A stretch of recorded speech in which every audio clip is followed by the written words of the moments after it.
Nii, oleme jõudnud tutvustada ennast. Mina olen siis Maarja Pikmets, meetmespetsialist, Kodukant Läänemaa liider meetmetes ja minuga koos on siis Liis Moor, kes on meie tegevjuht ja samuti on nõustanud ka taotlejaid, et võite alati ühe või teise poole pöörduda, aga üldjuhul siis mina olen see, kes liider meetmete puhul teiega suhtleb. Täna me räägime liider ettevõtlusmeetmest. Me oleme nad viinud seekord lahku, sest et meede 2 avaneb meil alles novembris ja kuna ettevõtlusmeede juba septembris tulemas, siis me teeme selle infotunni praegu juba ära. Millest me siis täna räägime, et käime kiirelt läbi nende inimeste jaoks ka, kes veel ei ole jõudnud vaadata koduleheküljelt või kes ei ole eelnevatel infotundidel osalenud, et mis meie ettevõtluse arendamise meetme eesmärgid on, milliseid tegevusvaldkondi me toetame, millised on ja millised ei ole abikõlblikud kulud. Räägime nõuetest, mis on seatud taotlejatele ja sellele taotlusele, mis te esitate. Ja samuti siis, mida peate silmas pidama, kui hakkate oma projekti ellu viima ja mida peate teadma, kui maksetaotlust esitate. Räägime ka hindamiskriteeriumitest ja sellest, et kuidas te saaksite oma projekti siis kõige paremini ette valmistada. Aga ilma pikema sissejuhatuseta alustamegi, et me jõuaksime enam-vähem tunniga hakkama, et kui meil siin paar minutit üle läheb, siis loodame, et te ei pahanda ja kui ei jõua lõpuni kuulata, vaadata, et siis saate pärast kodulehelt lingi alt järgi vaadata. Siin Kodukant Läänemaa visioon siis on juba selline seatud meil 3 meetme järgi ja üks nendest visiooni põhilistest nägemustest puudutabki ettevõtlust, ehk siis, et läbi selle meetme me soovime, et aastal 2029 oleks Kodukant Läänemaa tegevuspiirkond mitmekülgne ja innovaatiline ettevõtlus- ja külastuskeskkond, kus kasutatakse säästvalt ja targalt kohalikke ressursse ja pärandit ning luuakse väärttöökohti elanikkonnale.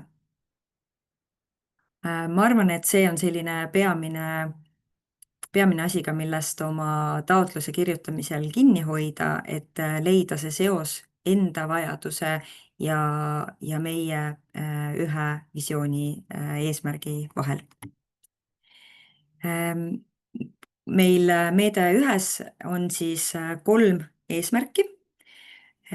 Esimene neist on, et luuakse tingimused töökohtade tekkeks ja säilimiseks, sealhulgas siis kõrgema lisandväärtuse ja palgatasemega töökohtade säilimiseks. Ettevõtluses kasutatakse kestlikult kohalikke ressursse ning tuuakse esile piirkonna eripära ning loodus- ja kultuuripärandit. Ja kolmandaks, et piirkonna elanike ja külastajate jaoks olulised teenused oleksid aastaringselt kättesaadavad. Kui te nüüd hakkate oma projekti kirjutama ja ette valmistama, siis vähemalt ühele neist eesmärkidest peaks teie projekt kindlasti vastama. Ja kui ta vastab rohkematele, siis see teeb muidugi ainult head projektile, aga ei ole kohustust, et peab kõikidele eesmärkidele vastama ja ei ole vaja luua selliseid kunstlikke seoseid. Samavõrd olulised meie jaoks on ka horisontaalsed eesmärgid, mis on siis läbivad eesmärgid kõikide meetmete puhul. Ja nendeks on siis keskkonna- ja kliimasõbralike lahenduste rakendamine, innovaatiliste lahenduste rakendamine, koostöövõrgustike loomine ja arendamine ning noorte aktiivsuse tõstmine. Räägime natukene lähemalt ka siis nendest horisontaalsetest eesmärkidest ja toome need näited, sellepärast et eelmised taotlusvoorud, mis meil nüüd on lõppenud ja läbi viidud, näitasid, et need horisontaalsed eesmärgid tekitavad päris omajagu küsimusi. Et proovisime siis tuua välja ühe nii-öelda jah ja ühe mittesobiva näite. Et keskkonna- ja kliimasõbralike lahenduste rakendamise puhul me siis peame silmas selliseid selliseid tegevusi, mis päriselt panustavad keskkonna ja kliimasõbralike keskkonnasäästlikkuse ja kliimasõbralikkusesse. Ehk siis näiteks sobivad sellised projektid, kus paigaldatakse näiteks päikesepaneelid majutuse või tootmishoonele selleks, et taastuvenergiat toota. Ehk see siis aitab hoida kokku kulusid, mis ei ole ainult finantsiliselt siis kasumlik tootjale või teenusepakkujale, aga säästab ka meie keskkonda. Aga mis ei ole keskkonna- ja kliimasõbralike lahenduste rakendamine meie strateegia seisukohalt, on näiteks selline variant, kus soetatakse uus seadeldis või uus seade, mis vähendab kütusekulu tänu sellele, et objektil ei ole vaja käia nii sagedasti. Näiteks, et varem pidi ühte tööd tegema sama seadmega 2-3 päeva, aga nüüd on uus seade, mis teeb sellesama töö 1 päevaga ära ja sellega hoitakse siis kokku seda kütusekulu, mis kulub siis objektile sõitmiseks. Et see on küll, kulude kokkuhoid on igal juhul positiivne, aga sisuliselt ei ole siis tegemist keskkonnasõbraliku lahendusega. Nüüd samamoodi innovaatiliste lahenduste rakendamine on tekitanud palju küsimusi, sest et innovatsiooniks meie strateegia kohaselt ei pea igasugust uuendust. Et sellised uuendused, mis on uuendused ainult taotlejale endale, näiteks et lisasime sauna juurde kümblustünni, et see on küll uuendus, aga see ei ole innovatsioon, sest et selle puhul ei ole tegemist mingisuguse uue tehnoloogiaga või innovatsiooniga. Et innovaatiliste lahenduste rakendamine tähendab siis ikkagi uute tehnoloogiate ja kasutuselevõttu ja kitsaskohtade lahendamist läbi nende kasutamise. Ehk siis näitena võib tuua näiteks TTF printeri soetamise uuendusliku trükitehnoloogia kasutuselevõtuks, et tegemist on siis sellise printeriga, mida Eestis on väga vähe olemas ja see aitab siis seda trükkimisprotsessi kiirendada, hõlbustada ja nii edasi, et antud juhul on tegemist siis innovatsiooniga selle taotleja jaoks. Samas aga päikesepaneelide paigaldamine, mis küll on keskkonna- ja kliimasõbralik lahendus, ei ole otseselt innovaatiline lahendus täna enam, sellepärast et tegemist on väga laialdaselt levinud tehnoloogiaga. Koostöövõrgustike loomine ja arendamine on nüüd ka selline horisontaalne eesmärk, mida võib-olla sageli soovitakse või mille seost nagu nähakse enda projektiga, aga siin puhul tuleb ka selgelt vahet teha sellega, et strateegia kohaselt meie jaoks koostöövõrgustike loomine ja arendamine tähendab, et otseselt selle projektiga luuakse koostöövõrgustikke või tehakse tegevusi, mis seda aitavad arendada.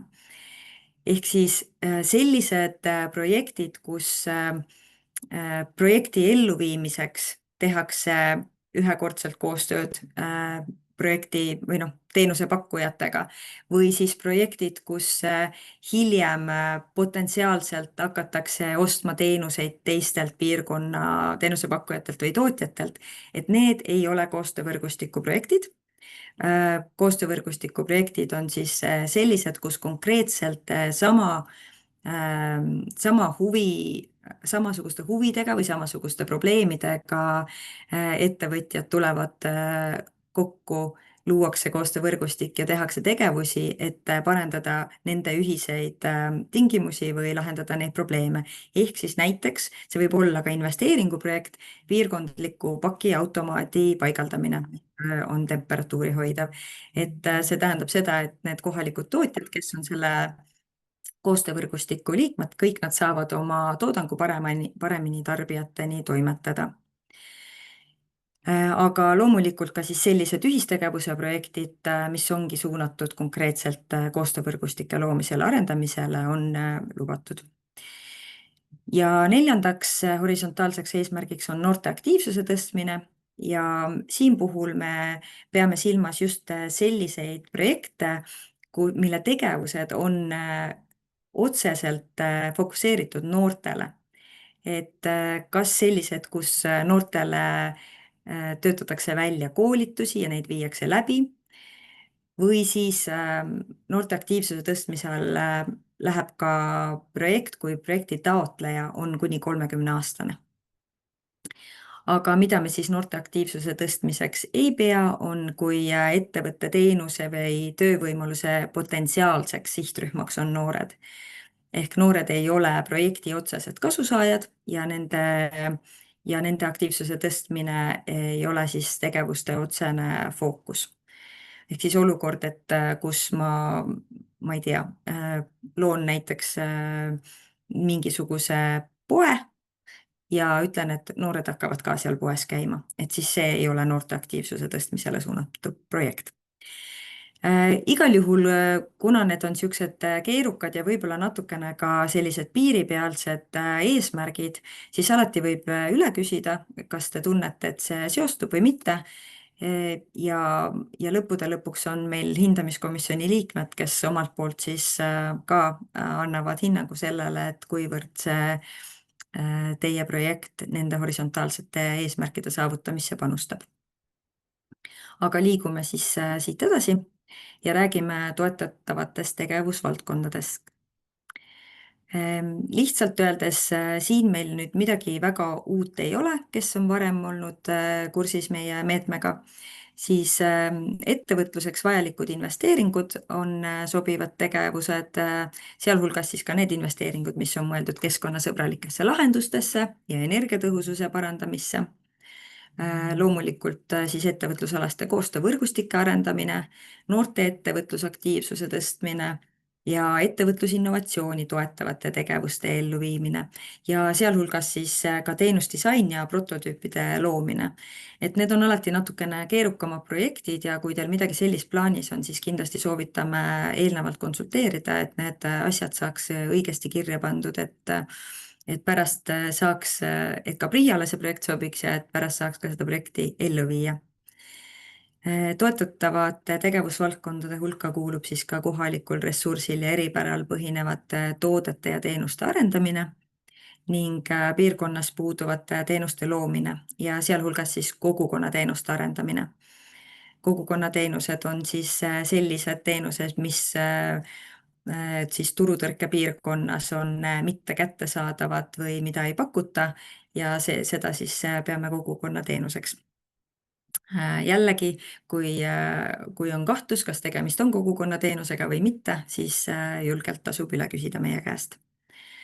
Mittetoetatavaks tegevusvaldkonnaks on siis kalandusega seotud tegevused, et nende tegevustega puhul aitab siis Läänemaa Rannakalanduse Selts, kui tahaksite hoopis millegi kalandusega tegeleda. Nii, abikõlblikud kulud, siin on kohe pikk nimistu ja seda on ka võib-olla natuke rohkem lahti kirjutatud meie meetmelehel ja strateegias. Aga nagu eelmisel slaidil öeldud, siis investeeringud on tegevusvaldkonna mõttes abikõlblikud siis ka kulude osas, et nii materiaalsesse kui immateriaalsesse varasse tehtavad investeeringud on lubatud, olgu selleks siis taristu, seadmed, tarkvara, hoonete, ma ei tea, vastavusse viimine tootmise hoonega või mis iganes see võib olla.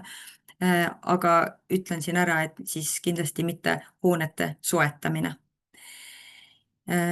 Investeeringuga otseselt seotud tööd ja teenused on samuti abikõlblikud kulud, need võivad olla kuni 15% kogu siis investeeringu maksumusest ja sinna hulka siis kuuluvad ka ehitamisega seotud ettevalmistavad tööd ja omanikujärelevalve ning muinsuskaitselise järelevalve kulud, samuti siis koolituskulud ja turundustegevuse, sealhulgas turu-uuringu läbiviimise kulud.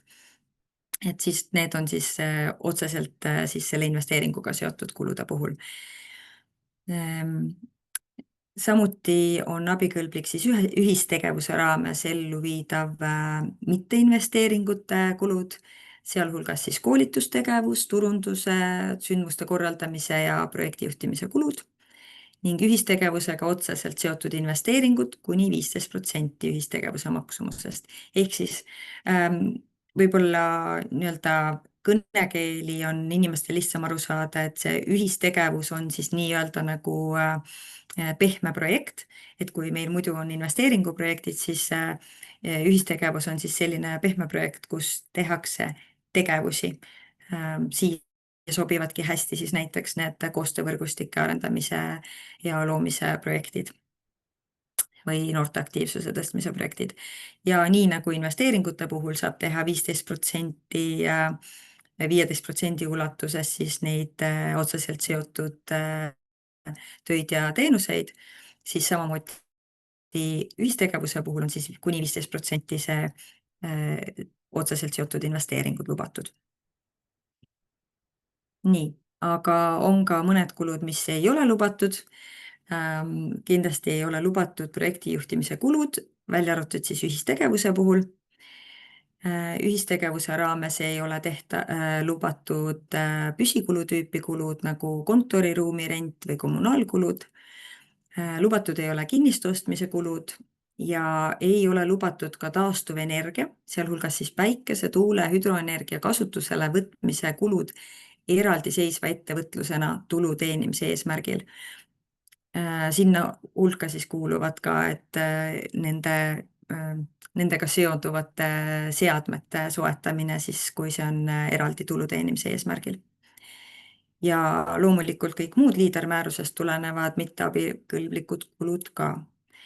Alati on teil võimalus määrust ise lugeda, kui seal midagi jääb küsimärgi alla teie jaoks, siis võite meie käest julgelt üle küsida. Aga oleme proovinud oma koduleheküljel ja meetmelehel võimalikult täpselt välja tuua, millest te peate lähtuma ja kui te soovite, siis te saate alati eelnevalt oma projekti meile näidata, paluda tagasisidet, et me hea meelega enne taotlusvooru aitame teil seda paremaks teha, et teil läheks võimalikult hästi. Toetusmäär ei ole muutunud. Endiselt on toetusmäär 15–60%. Kogukonnateenuse puhul siis maksimaalselt 90%. Nagu öeldud, kogukonnateenuse puhul siis peate eelnevalt tegema kindlaks, et tegemist on kogukonnateenusega. Ja väikelaeva, maastiku ja mootorsõiduki puhul siis välja arvatud liikurmasina soetamisel on toetusmäär maksimaalselt 30%, ehk 70% peate ise juurde leidma.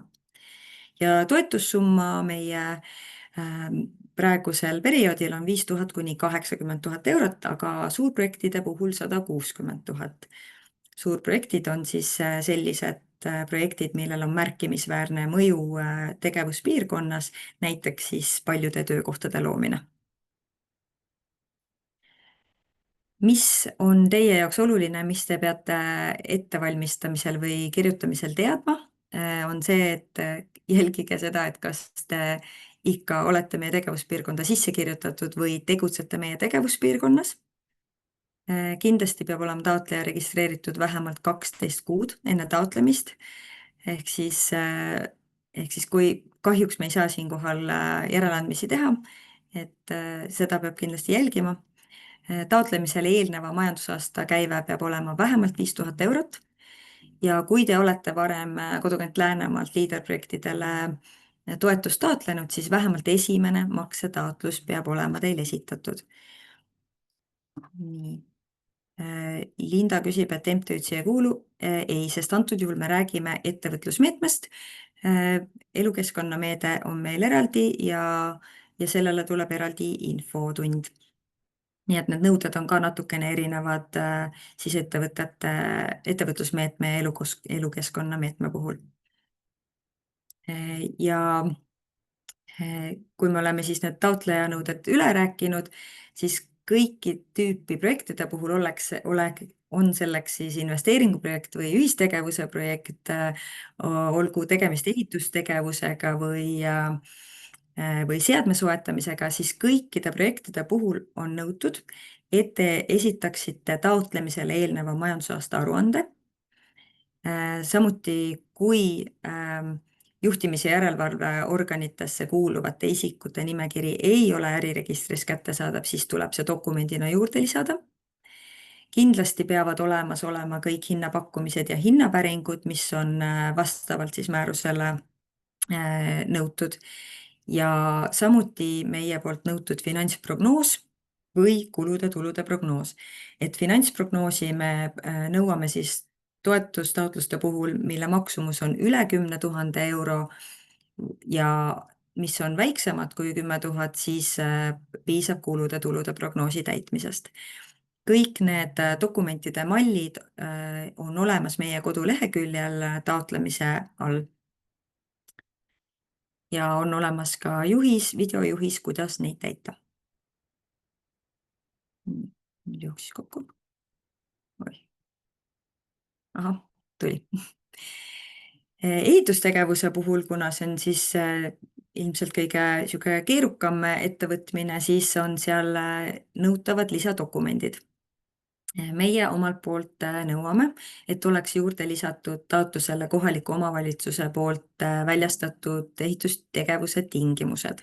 Selle te leiate jällegi meil sealt juhisdokumentide juurest. Seal te saate kõigepealt täita ise ära, mida te plaanite teha, esitate selle siis kohalikule omavalitsusele ja sealt ehitusspetsialist täidab omalt poolt, et millised dokumendid ja nõudmised ja vormid teie ehitustegevusega kaasnevad. Vastavalt sellele siis teate teie ja teame meie, et millised dokumendid te peate ka oma taotlusele juurde panema. Kindlasti ehitustegevuse puhul peavad olema hinnapakkumised PRIA vormil. Ka selle PRIA vormi leiate sealt koduleheküljelt nende dokumentide ja juhiste juurest. Mul üks päev just tuli küsimus selle kohta, et kuidas tavapäraselt neid ehitushinnapakkumisi esitatakse, kas taotleja kirjutab ise need pakkumised ümber sinna PRIA vormile, siis minu võib-olla lihtne vastus on see, et küsida hinnapakkujatelt ikkagi kohe, et nad esitaksid selle PRIA vormil. See hoiab kindlasti kokku teie enda aega ja tööd ja vaeva, aga see tagab ka selle, et need hinnapakkumised on pärast päriselt võrreldavad. Ehitamise korral on teil vaja lisada ka väljavõtte ehitusprojekti joonistest koos ehitusprojekti seletuskirjaga, kui need on nõutavad ehitusseadustiku kohaselt.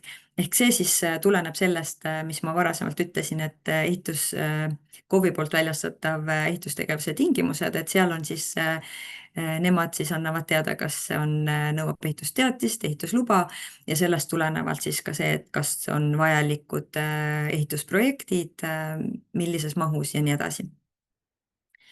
Ja samuti kindlasti on vaja, kui hoone ei ole taotleja omandis, siis te peate lisama ka ehitise ja või selle maa kasutusõigust tõendavad dokumendid, olgu selleks siis rendileping, hoonestusõigus või muu taoline. Et need dokumendid peavad kindlasti olemas olema. Ilma nendeta ei saa taotlust mitte kuidagi läbi lasta.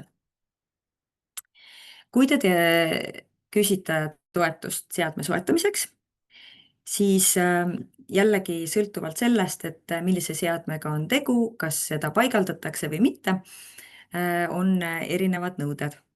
Kui te siis taotlete toetust kohtpaigaldatavale seadmele, siis on kindlasti jällegi vaja kasutusõigust tõendavat dokumenti selle ehituse kohta, kuhu see paigaldatakse. Siis, kui te plaanite osta kasutatud seadet, siis peab arvestama, et selle seadme juures peab olema hinnapakkuja kinnituskiri, et selle seadme soetamiseks ei ole varem saadud Euroopa Liidu toetust ega muud välisabi. Samuti on vaja kinnituskirjas välja tuua, et milline on seadme eeldatav kasutusiga ja see peab siis olema vähemalt sihipärase kasutamise perioodi lõpuni. Siis ettevõtete puhul on sihipärase kasutamise periood 3 aastat pärast PRIA poolt viimase väljamakse tegemist.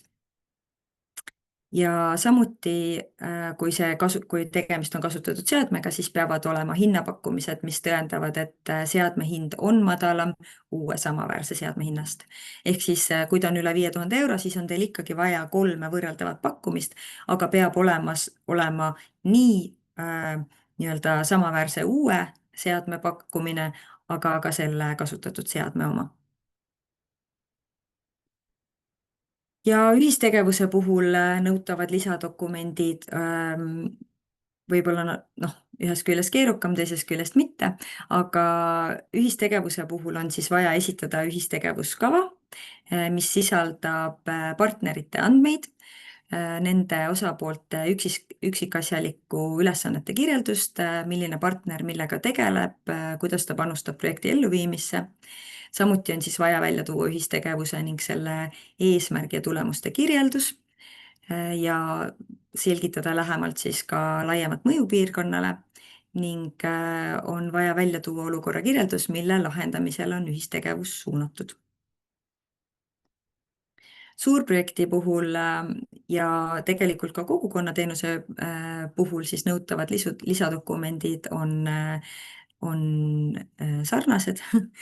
Et mõlema puhul on siis vaja taotleja poolt eelnevalt allkirjastatud projekti ankeeti, mis kirjeldab projekti eesmärki, tegevusi ja eelarvet.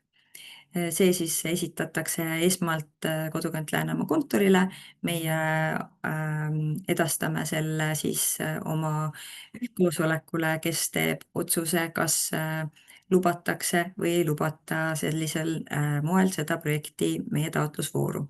Ja kui see otsus on tehtud, siis taotluse esitamisel tuleb siis juurde panna ka see üldkoosoleku otsuse selle lubamise kohta. Kas teil on vahepeal äkki küsimusi tekkinud? Ma tõttan üsna rutakalt siin edasi nende teemadega, sest nii palju on vaja läbi rääkida. Et kui küsida kohe niimoodi ei taha või ei tule meelde, siis võib panna ka sinna chati ja proovime näiteks pärastpoole vastata, et kui sobib sedasi. Aga liigume siis edasi. Me rääkisime juba enne, et hinnapakkumised ja hinnapäringud on nõutavad. Räägime siis täpsemalt, et millised need nõuded nendele hinnapakkumistele, hinnapäringutele on, et igasugune hinnapakkumine paraku ei sobi. Võib-olla alustame sellest, et kui kulurea või ehk siis ühe tegevuse käibemaksuta maksumus on üle 5000 euro neto, siis peab kindlasti olema 3 võrreldavat hinnapakkumust ja hinnapäring. See hinnapäring peab siis olema selline, et seal on välja toodud tegevuse või toote sellised tehnilised tingimused ja soovitame seal mitte võib-olla välja tuua mingisuguseid brändinimesid, aga pigem just see, et ma ei tea, millised on mahud või suurused või kihid, mis iganes, et oleks aru saada, millele täpselt te soovite hinnapakkumist saada ja et need pakkumised siis vastaksid sellele hinnapäringule. Ehk siis väga nii-öelda labase näitena võib tuua, et kui te soovite osta taburetti, siis te kirjutate, et palun hinnapakkumist vineerist taburetile, millel on 4 jalga. Siis need võrreldavad hinnapakkumised peavad olema sellised, et need on tehtud vineerist taburetile ja 4 jalaga. Et see on see, mida nii meie kui hindajad kui PRIA jälgib, et need vastaksid sellele hinnapäringule ja oleksid omavahel võrreldavad. Aga kui kulurea käibemaksuta maksumus on suurem kui 1000 eurot, siis peab olema vähemalt üks hinnapakkumus ja projektitoetuse taotleja võib küsida alla 3 hinnapakkumuse ainult siis, kui neid 3 hinnapakkumust küsida ei ole objektiivselt võimalik.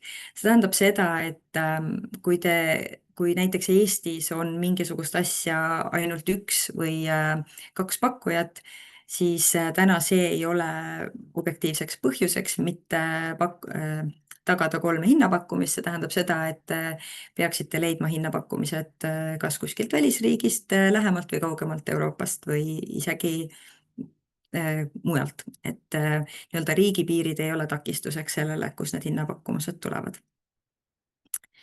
Hinnapakkumust ei tohi kindlasti küsida endaga seotud isikutelt, välja arvatud siis ühistegevusega seotud projekti juhtimine. Aga igal muul juhul on nii, et kui see hinnapakkuja on teie sugulane, teiega lähedalt seotud või teiega tööalaselt seotud teie alluvuses või teie ülemus, siis nendelt kindlasti ei tohi hinnapakkumist küsida. Ja samuti ei tohi need hinnapakkujad olla omavahel seotud. Ehk siis näiteks võib-olla ühel inimesel on mitu ettevõtet ja ta teeb teile selle mitme ettevõtte alt põhimõtteliselt samasugused hinnapakkumused. Ja hinnapakkumised siis peavad kindlasti olema ka asjakohastelt hinnapakkujatelt. Ehk siis kui te küsite pakkumust, ma ei tea, külmkapi kohta külmkappide tootjalt, siis kindlasti ei tohiks see pakkumine olla näiteks küünetehnikult. Et hinnapakkuja on siis asjakohane, kui ta tegutseb selles valdkonnas, mille tooteid-teenuseid ta pakub. Ehk siis elektroonikaseadmeid ikkagi küsige elektroonikapakkujatelt ja muid teenuseid vastavalt sellele, kes mida teeb. Hinnapakkumus peab siis sisaldama Ma projekti... korraks Ja. ühe asja täpsustan, mine eelmisele slaidile tagasi. Et ma tegelikult tahaks rõhutada, et see hinnapakkumiste nii-öelda seotus, see on asi, mida PRIA kontrollib väga-väga tõsiselt.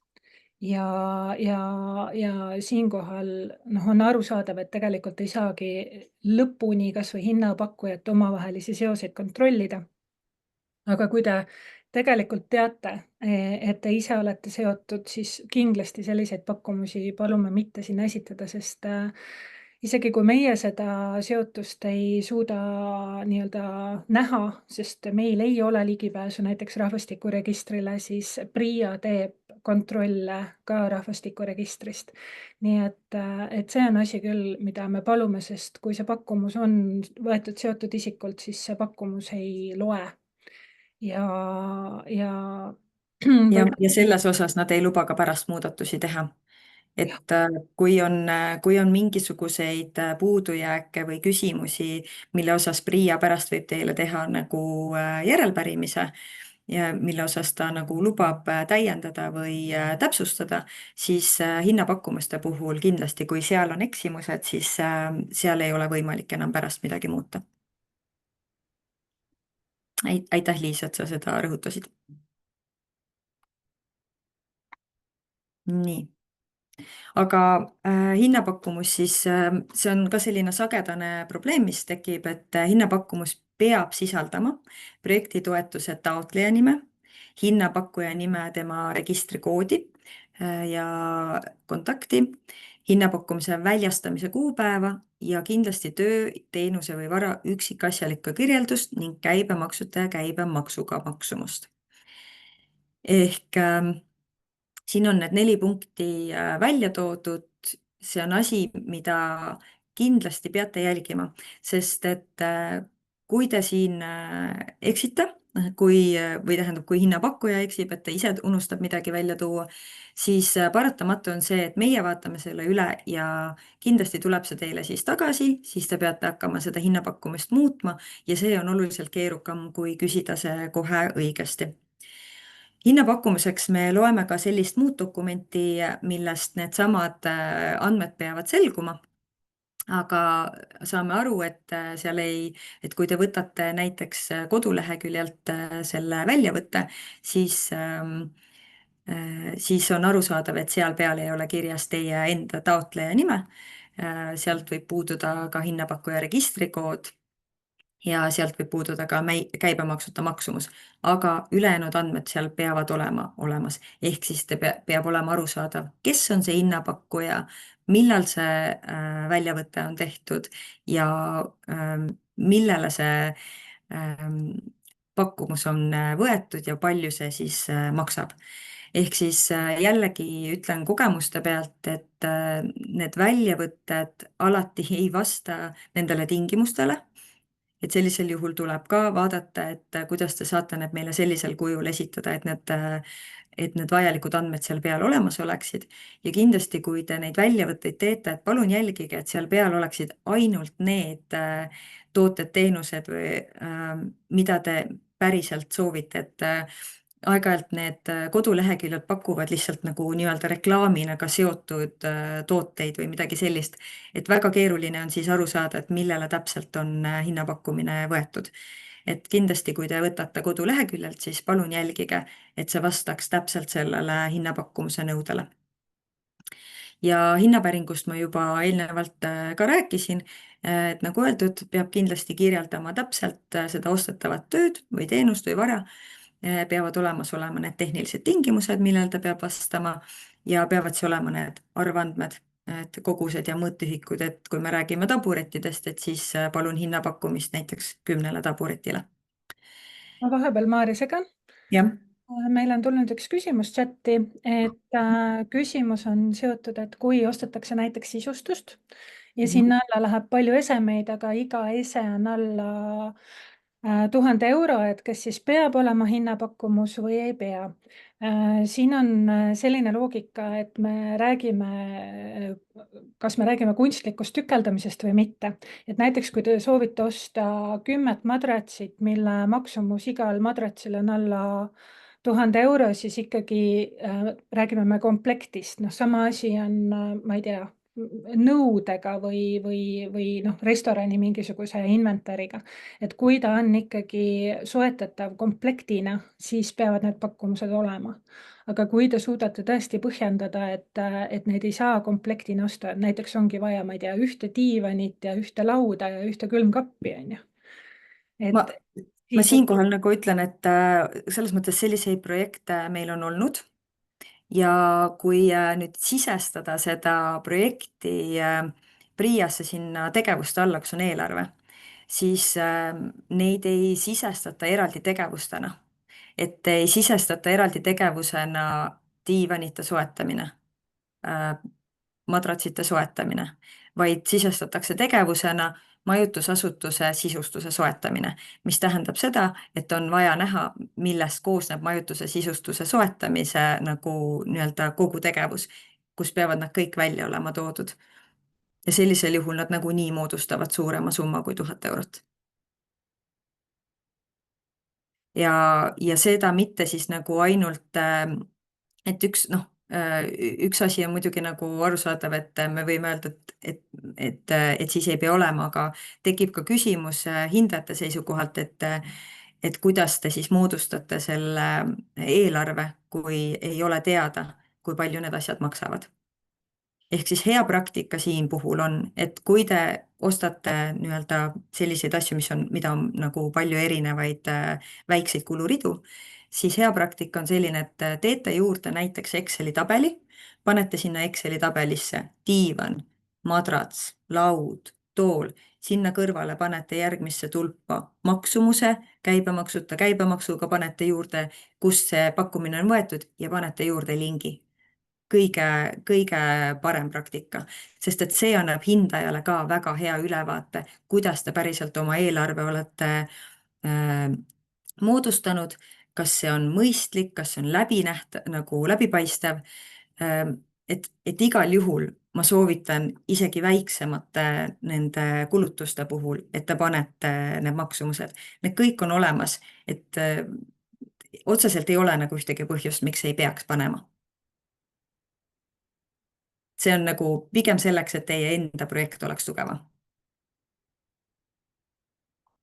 Ja ma loodan, et see vastas, aga võib juurde küsida või täiendavalt, et mul kadus ära see chat siit eest. Nii. tundub, et vastus on olemas, võib edasi minna. Okei. Ehitustegevuse puhul siin Liis tegi sellise väga hea tabeli, valmistas meile ette, et ehitustegevust on nii erinevat sorti ja sellepärast me siis palume ka seda KOV-i tingimuste vormi eelnevalt täita, et me oleksime kindlad, et kõik on korrektne, sest et me ise ei ole ehitusspetsialistid. Aga siin siis on näha vasakul tulbas, et mis on siis, millise ehitustegevusega on tegu ja millised on siis abikõlblikud kulud selle puhul.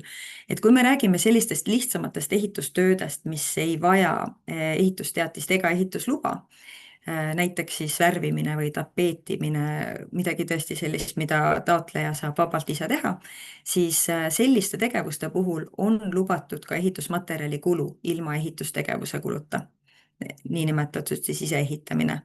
Aga samamoodi võib olla siis ka ehitusalal tegutseva ettevõtja kulud, et ei pea ise värvima ja ise tapeetima, et võite loomulikult sellega võtta siis ehitusettevõtjalt sisse, aga nagu eelnevalt öeldud, et hinnapakkumised peavad tulema valdkondlikult pakkujalt.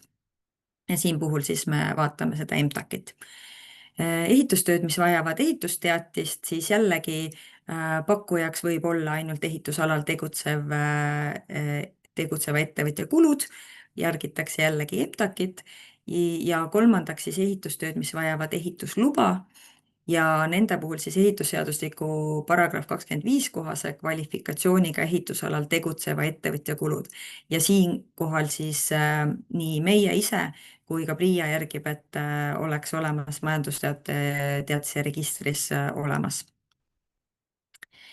Aga siinkohal ma soovitan kindlasti küsida seda numbrit ka pakkujalt endalt, sest majandusteadusregistris alati kõik ei ole väga ajakohane. Ja siinkohal ma ütlen ka, et täpselt sama nagu nende seotud isikutelt hinnapakkumiste võtmisega, et kui teil ongi ehitusluba nõudev ehitustöö ja te olete võtnud näiteks 2 hinnapakkumist ettevõtjalt, kellel on MTR ja üks on see, kellel ei ole, siis tegelikult teil on üks hinnapakkumine puudu. Ja, ja, ja noh, see on asi, millest ei saa üle ega ümber, nii et võiks kohe alguses vaadata ikkagi, et need, kes pakkumusi teevad, omavad seda MTR-i. Just. Jah, kokku ajab. Nii, aga räägime siis natukene ka sellest, et kuidas ette valmistuda projekti kirjutamiseks, et kindlasti tasub lähtuda meie hindamiskriteeriumidest. Need hindamiskriteeriumid on meetmelehel olemas ja kui te hakkate kirjutama oma projekti ehk sellele tegevusrühma taotlusvormi näidis, mille ka koduleheküljelt leiate, seal te saate siis eelnevalt ette kirjutada kõik need vastused, mis PRIA-s pärast sisestada tuleb, siis tasub mõelda läbi hindamise seisukohalt. Nagu siis näete, et kõige olulisemad on projekti vajalikkus ja mõju, miks te seda teete, kas see on piisavalt põhjendatud, millist mõju see omab, kuivõrd panustab ta horisontaalsete eesmärkide täitmisse ja samavõrd tähtis on siis ka eelarve selgus ja kulude põhjendatus. Et just see, millest ma siis eelnevalt rääkisin, et mida selgem ja arusaadavam on teie eelarve, seda parem tõenäosus on saada head hindepunktid selle pealt. Hindame siis ka taotleja kogemust ja pädevust selles nii valdkonnas kui ka projektide kirjutamisel ja elluviimisel. Ja natuke vähem tähtsad, aga siiski olulised on ka siis loomulikult tegevuskava selgus, panus meetme näitajate täitmisse ja sidusus meetme eesmärkidega. Et ma siinkohal, ma ei näita neid eraldi dokumente, mis teil on taotlemiseks meie koduleheküljelt võimalik üles leida, aga ühesõnaga, kui te meie koduleheküljele lähete, siis sealt taotluse esitamise sakist leiate kõik vajalikud dokumendid ja kui teil sealt ikkagi veel küsimusi tekib, et siis te saate alati individuaalselt helistada või kirjutada. Aga ütleme nii, et te saite PRIA-s edukalt esitatud oma projekti, saite kõik asjad kirja pandud nii, nagu oli vaja. Meie hindamiskomisjon tegi oma töö ära, vaatas, et moodustas pingerea, teie projekt sai nii-öelda positiivse otsuse. Meie edastasime selle PRIA-sse, PRIA vaatas ka läbi, ütles, et kõik on korras ja annab teile siis teada, et teie projekt on saanud positiivse rahastusotsuse. Mis te siis edasi teete? Peate teadma seda, et kulutused on abikõlblikud alates mul on niisugune tunne, mul on valesti kirjutatud. Ai, jah, kulutused on abikõlblikud siis alates esitamisele järgnevast päevast. Mul on siin natukene sõnad segamini läinud. Ehk siis ütleme, et kui te esitate oma projekti 3. septembril ära, siis alates 4. septembrist võite hakata juba tegevustega pihta, omal riisikul loomulikult, et sellel ajal te veel kindlalt teada ei saa, kuidas teil läheb, aga põhimõtteliselt kõik need tegevused, mis te projekti olete pannud, mis te siis hakkate tegema, et on teil pärast võimalus nende kohta see raha siis saada. Tegevustega tuleb kindlasti alustada 9 kuu jooksul alates PRIA rahuldamisotsusest. PRIA saadab teile selle kohta ka meeldetuletused. Meie ise seda ei tee, aga PRIA on nüüd selle siis välja töötanud, et taotlejaid ikkagi tagant utsitada, siis ta saadab mingisuguse aja tagant siis meeldetuletusi, et on aeg oma projektiga pihta hakata. Ja kindlasti tuleb projekt ellu viia 2 aasta jooksul pärast siis PRIA rahuldamisotsuse tegemist. See ei ole muutunud. Kui üks võib-olla sagedasemaid küsimusi on see, et kui projekti kirjutatakse sisse etappide juurde etapi algustähtaeg ja etapi lõpptähtaeg, siis tegelikkuses see on pigem selle tegevuskava nii-öelda paikapanemine ja kui teil seal nagu midagi muutub ühele või teisele poole natukene kuu sinna või kuu tänna, siis sellest teil mitte midagi ei juhtu. Et PRIA järgib seda, et 2 aasta jooksul peab olema see projekt ellu viidud. Kindlasti tuleb kinni pidada siis teavitamisnõuetest, tuleb märgistada toetatav objekt nähtaval kohal, kui toetus ületab 10 000 eurot, ehk siis panete vastavalt sellele suurusele, projekti suurusele tuleb siis panna kas tahvel või stend või plakat. Selle kohta siis me paneme oma koduleheküljele üles nii-öelda malli, kuhu te saate siis sisestada oma projekti nime ja projekti eesmärgid ja selle saate siis üles panna. Tuleb kasutada nii Euroopa Liidu embleemi ja samuti teksti rahastanud või kaasrahastanud Euroopa Liit. Ja seda tuleks siis teha ka kõikides teabematerjalides ja veebis, mida te siis kasutate oma projekti tutvustamiseks ja oma teenuse pakkumisel näiteks või toodete pakkumisel. Ja füüsilisest isikust toetuse saaja tagab siis asjakohase teabe nähtavuse ka samuti plakati, stendi või läbi veebi. Maksetaotluse esitamine on siis kindlasti nüüd natukene teistsugune, kui ta oli eelmisel perioodil, aga need, kes on see periood juba taotlenud, siis nad teavad, kuidas see käib, et meil väljamaksmine toimub siis kindlasummalise maksena, ehk siis enam ei kontrolli PRIA teie maksekorraldusi, et kui siin võib-olla üks asi läheb natukene kallimaks ja teine asi natukene odavamaks, aga eesmärk on samamoodi täidetud, siis see ei mõjuta teile seda välja makstavat toetust. Ma korraks peatun, sest et meile tuli chati küsimus, et kas antud toetus on ühekordne või saab seda korduvalt taotleda. Ühele tegevusele saab ikkagi, kui teile nagu määratakse rahastusotsus, siis see on ühekordne. Et samale tegevusele siis uuesti taotleda ei saa, kui see on küsimus.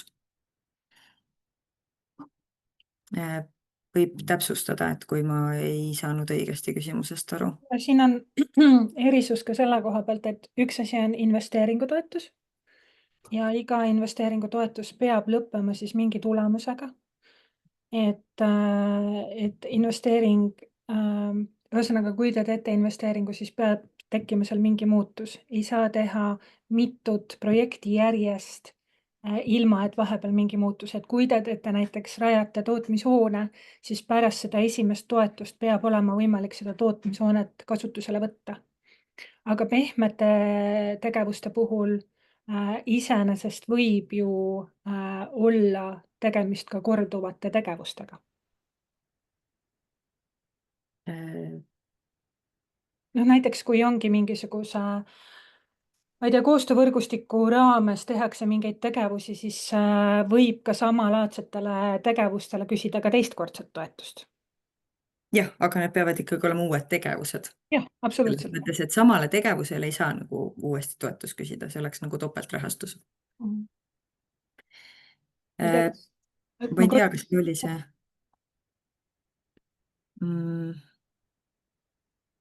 öeldakse, et et kui on vaja seadet, nii seadet kui hoonet.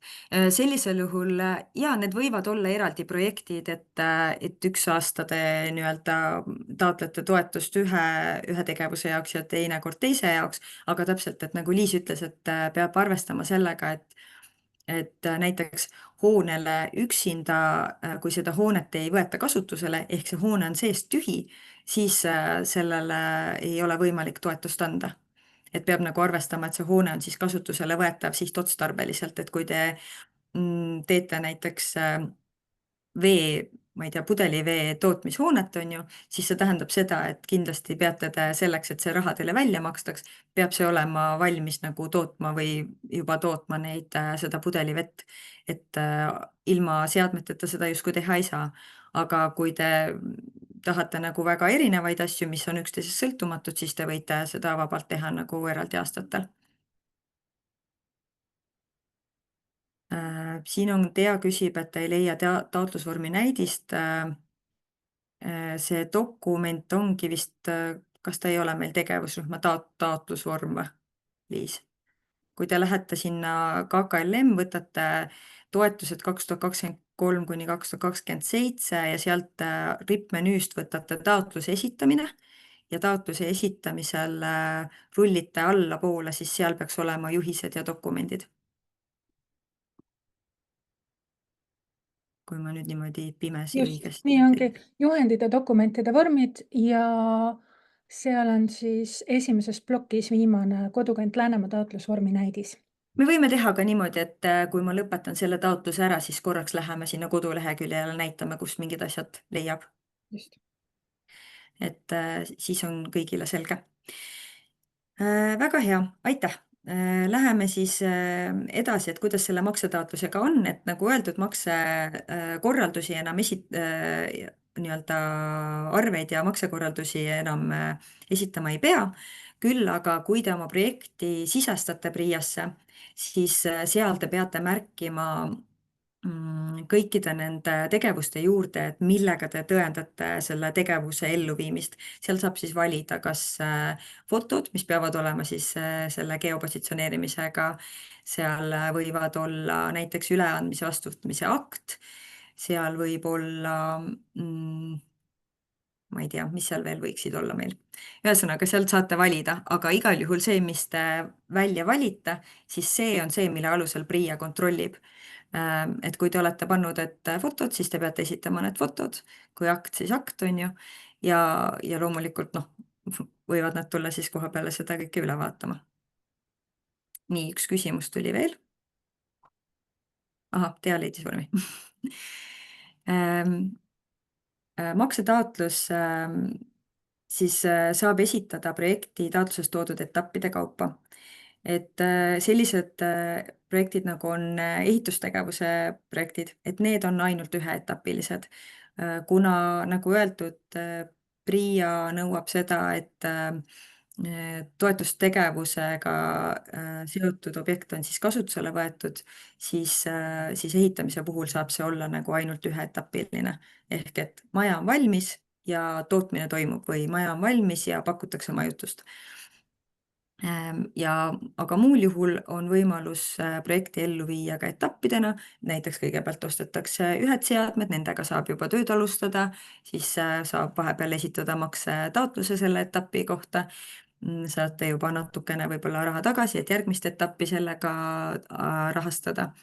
Et vastavalt sellele saate siis, vastavalt nendele etappidele, mis te olete seadnud, saate siis esitada ka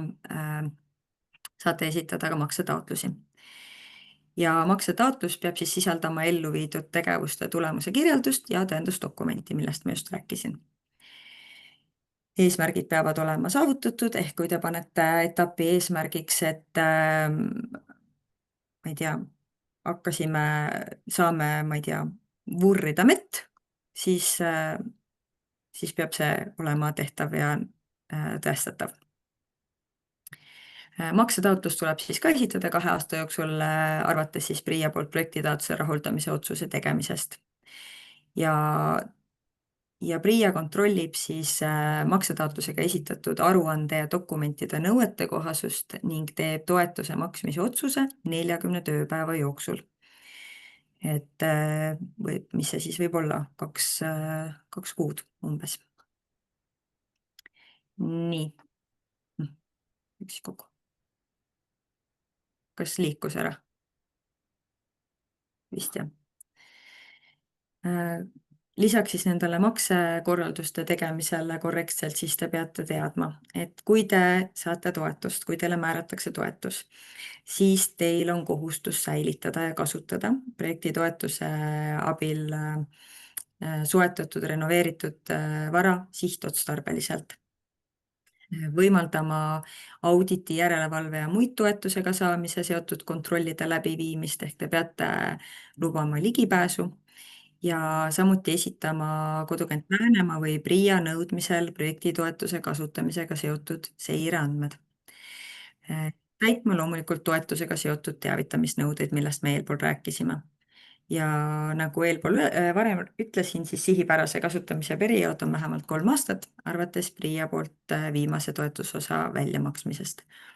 Ja kui siis peaks juhtuma, et selle seadmega või millega iganes, mille osas te investeeringut teete, kui sellega midagi juhtub, kui see läheb katki või see enam ei tööta, siis on teie kohustus see asendada või parandada omadest vahenditest, sest et vähemalt 3 aastat peab see asi siis töös olema.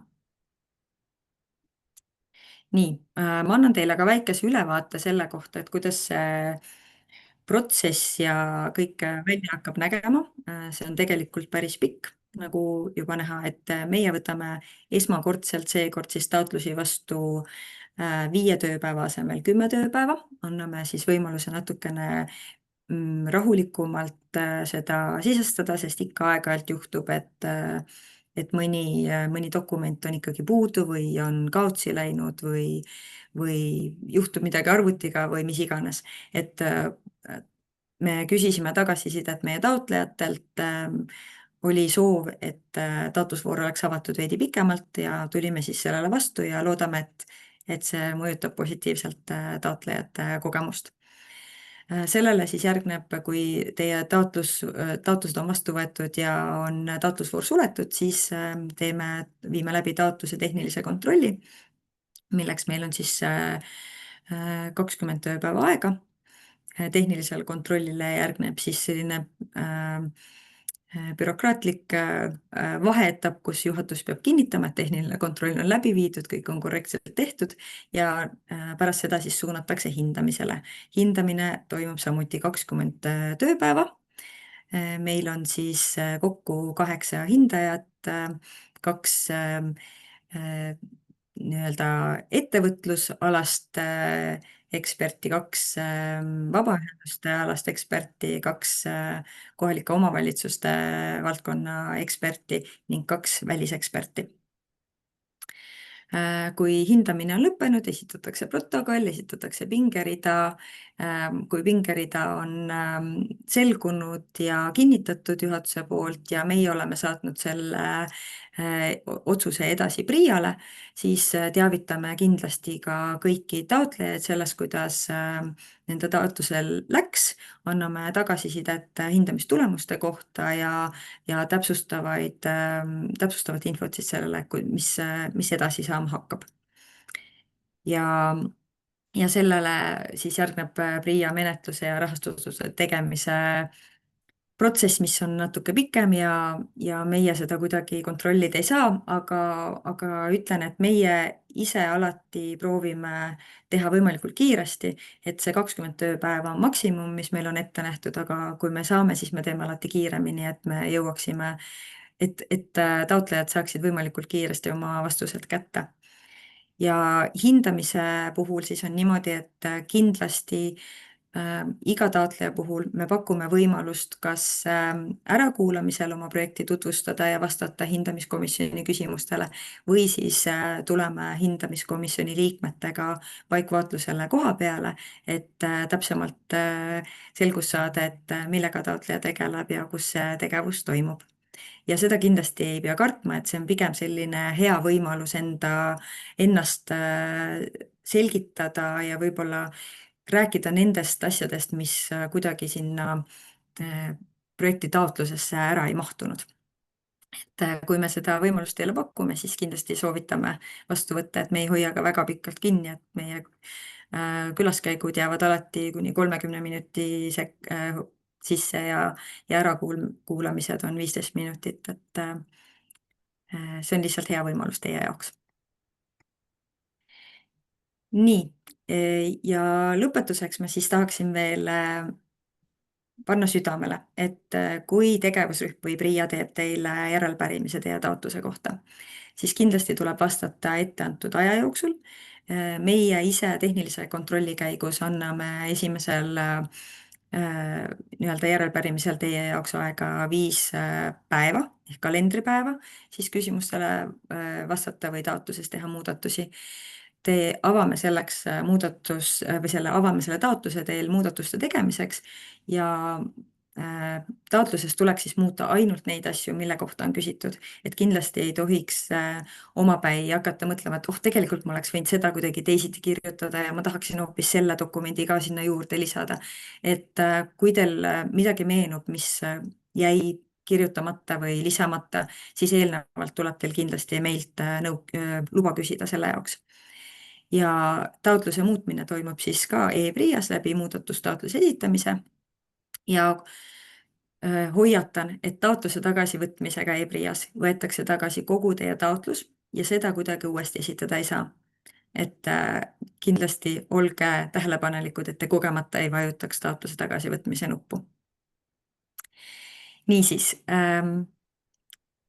seda informatsiooni on kindlasti väga-väga palju, mis ma teile praegu rääkisin ja keeruline on seda kõike meelde jätta ja me ei jõudnudki väga rääkida sellest, et kuidas seda taotlust hästi kirjutada, aga ma küsin võib-olla lihtsalt teie arvamust, et kui me plaaniksime teha selle taotlusvooru alguses ühe ühise nii-öelda kollektiivse nõustamispäeva, siis kas teie seas võiks olla selleks huvi, et me oma Kodukant Läänemaa siin seminariruumis teeksime ühe sellise päeva, kus kõigil on võimalus oma arvutitega kohale tulla, vaikselt ise nokitseda ja sisestada oma projekti ja küsimuste korral siis oleksin mina või Liis siin olemas, et te saaksite siis kohe abi küsida, kui te seda vajate. Et kuidas teile tundub, kas teil võiks selle vastu huvi olla, võite kuidagi kätt tõsta näiteks siin selle märgiga, et siis me teame, kas tasub seda korraldada, et kindlasti me plaanime seda teha elukeskkonnameetme taotlejatele, aga et kuidas ettevõtjatega lood on?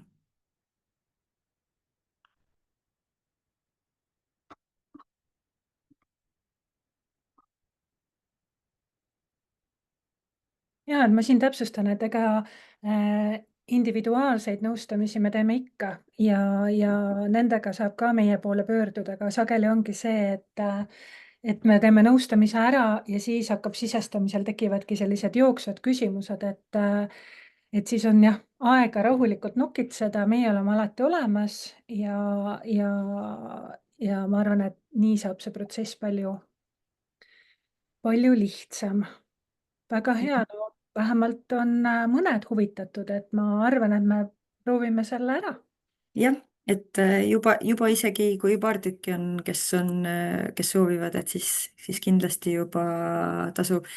Et see, et jah, et kuna ongi seda jooksvat abi vaja, et nagu siin öeldud on, et siis selle jaoks see nagu mõeldud on, et individuaalselt me ei saa nagu pakkuda kõikidele taotlejatele seda, et me oleme terve päeva jooksul olemas ja aitame kogu aeg nagu mingisuguseid asju nagu vaadata, aga kui me teeme seda ühe päevana, siis on see kindlasti palju paremini tehtav ja võib-olla märkab ka mingisuguseid asju, mida meie jaoks, mida me teame, et võib-olla edaspidi kuidagi paremini juhendada üldiselt oma materjalides.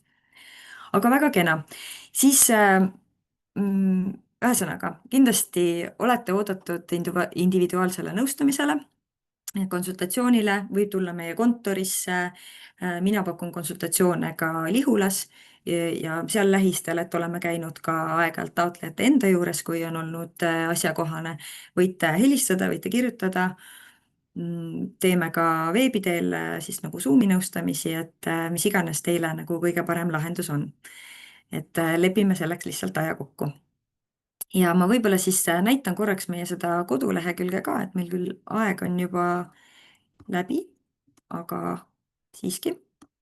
Õnne, Õnneli, jah, Õnneli küsis, kas see esitus on järelvaadatav, paneme selle esituse või selle salvestuse ka ülesse.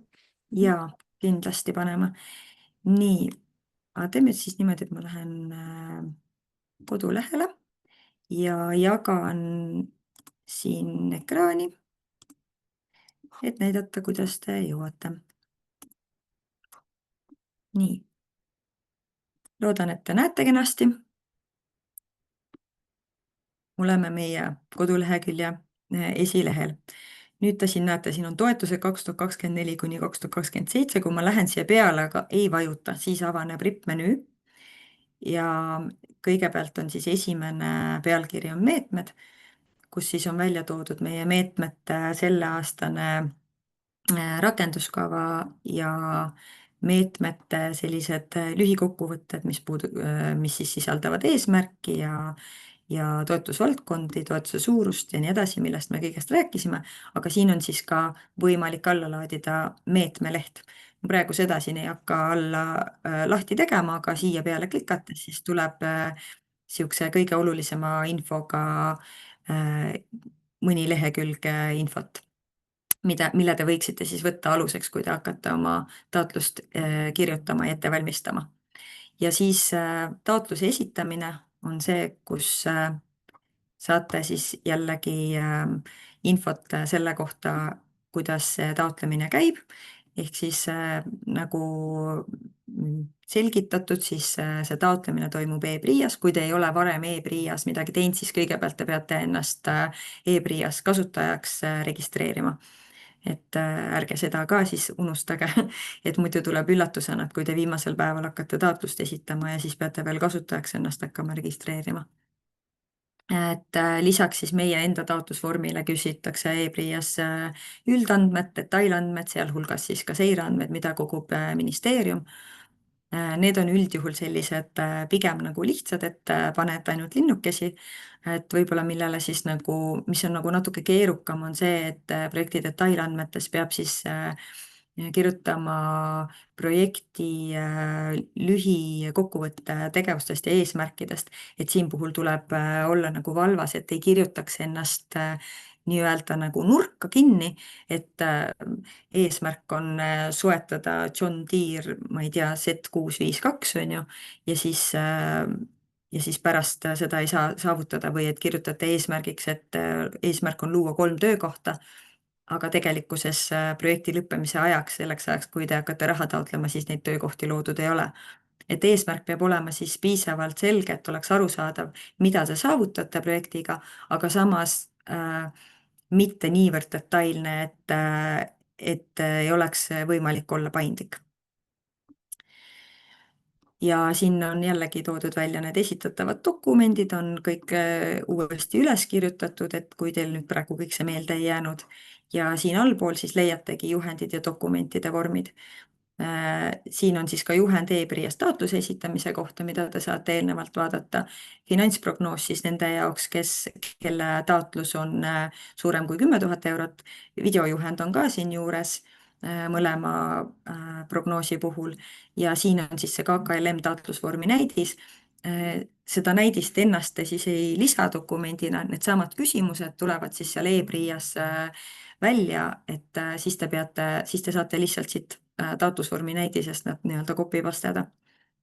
on olemas ka siis hinnapakkumise vorm ja täitmise juhend. ja kohaliku omavalitsuse ehitustegevuse tingimuste vorm samamoodi.